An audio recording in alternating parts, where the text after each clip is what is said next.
በዘመናችን የሆነ ታሪክ ነው ምነግራችሁ። ይህች ልጅ ከእኛው ጋር አብራ ዩኒቨርሲቲ የተማረች እህታችን ነች። እንደኛው ግን ጥቂት የሰንበት ትምህርት ቤትን ፍሬ ቀምሳለች።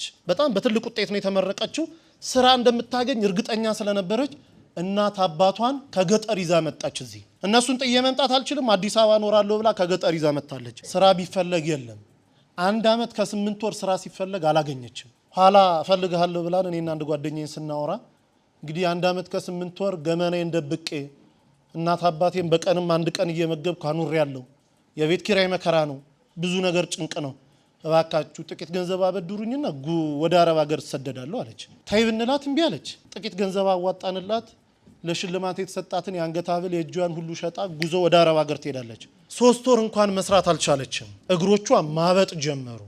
ማበጥ ሲባል ዝም ብሎ ማበጥ አይደለም። በኢሞ ፎቶ ልካ ስናየው አንድ እግሯ በራሱ 3 ሰው ያነሳው መምጠቱ።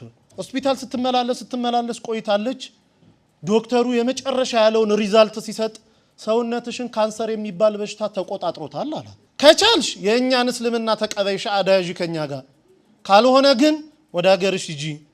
የማያምን ሰው በሀገራችን የመቀር ልማድ የለንም አሏት። እነሱ ተማምኖ ሞት አውጀውላታል።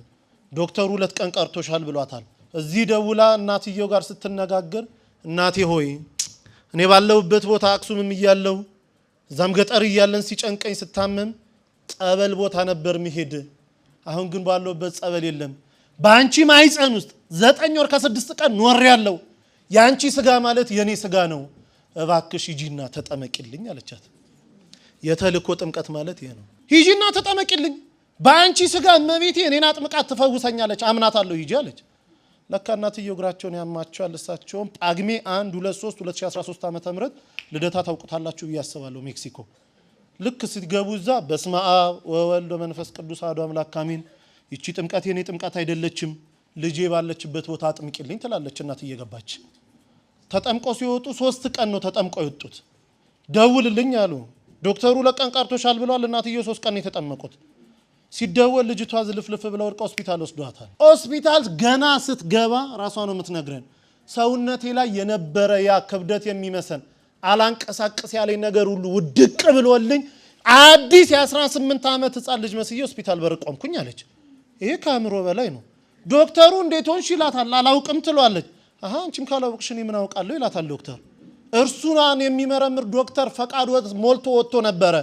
ከሄደበት ቦታ የ6 ሰዓት መንገድ ነርቶ ተመልሶ ህክምና ገባ። ልጅቷን አምጡ ይላል። ይሄው እኔ ነኝ ትላለች። እባክሽ አትቀልጂብኝ ልሰራ ነው ያለሁት። እኔ ልጅቷን አውቃታለሁ ኪሎዋ ይሄን ያለው ደሞ አንዲ ነው። አንቺ ደሞ ሳይሽ አዲስ ህፃን ልጅ ነው የምትመስዩ።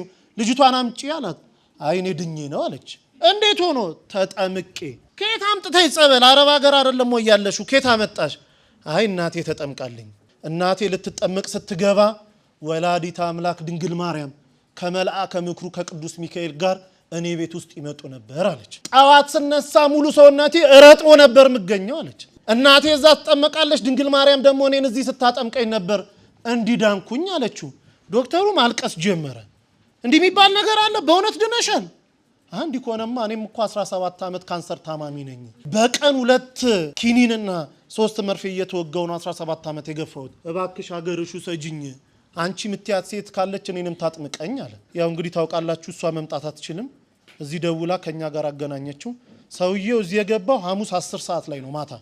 አሁን ወስዳችሁ ካላጠመቃችሁኝ አለ። ብንለው ብንሰራው በፍጹም። በኋላ ተደውሎ በአረበኛ የሆነ ነገር አለችው። ተረጋጋ። ለሊት 9 ሰዓት ላይ ተነስቶ ውሰዱኝ አለ። ስንሄድ ቤቱ ተዘግቷል። ገና በር ላይ ካህኑ እየከፈቱ ነው። አብሮ ገባ። ንባባቱን ደሞ አጣኑን አንድ ላይ ተደርጎ ውስጥ ከሰማ በኋላ የመጀመሪያ ተጠማቂ ሆኖ ገባ። እንደገባ መጮን የጀመረው ሲወጣ ሆስፒታል ውሰዱኝ አለ። አረባክ እንደው ቢያንስ 1 ሱባኤ ሳምንት ተጠመቅ። በፍጹም። ከዛች ሴት ጋር ሳወራ እኔ ቤት ውስጥ ይሸተኝ የነበረው ሽታ አሁን እዚህ ቦታ ሸቶኛል። እሷ ስታወራ ሁሌ የሚመጣው ሽታ እኔ ጋር አለ። እባካችሁኝ ውሰዱኝ። ከውስጥ የጥቁር ነገር እየጮኸ ሲወጣ ይቻለው እንደ ጉም ደመና ወጥቶ ሲወጣ ይቻለው ውሰዱኝ አለ። ሆስፒታል ተወሰደ። ምርመራውን ጠበቀን። ሲመጣ ካንሰር የሚባል የለብህም ተባለ። አላምንም ኢትዮጵያውያንን አለ። ዶክተሮቻቸው እንዴት ናቸው? 17 ዓመት የተያዝኩትን እንዴት የለም ትሉኛላችሁ አለ። አይ አገሬ ሄጄ ይመረመራሉ። ሄዶ ሲመረመር የለብህም ተባለ። አሁን ግብጽ ቤተክርስቲያን እዛው ተጠምቆ ሚስቱም 3 ልጆቹን ተጠምቆ ያገለግላሉ።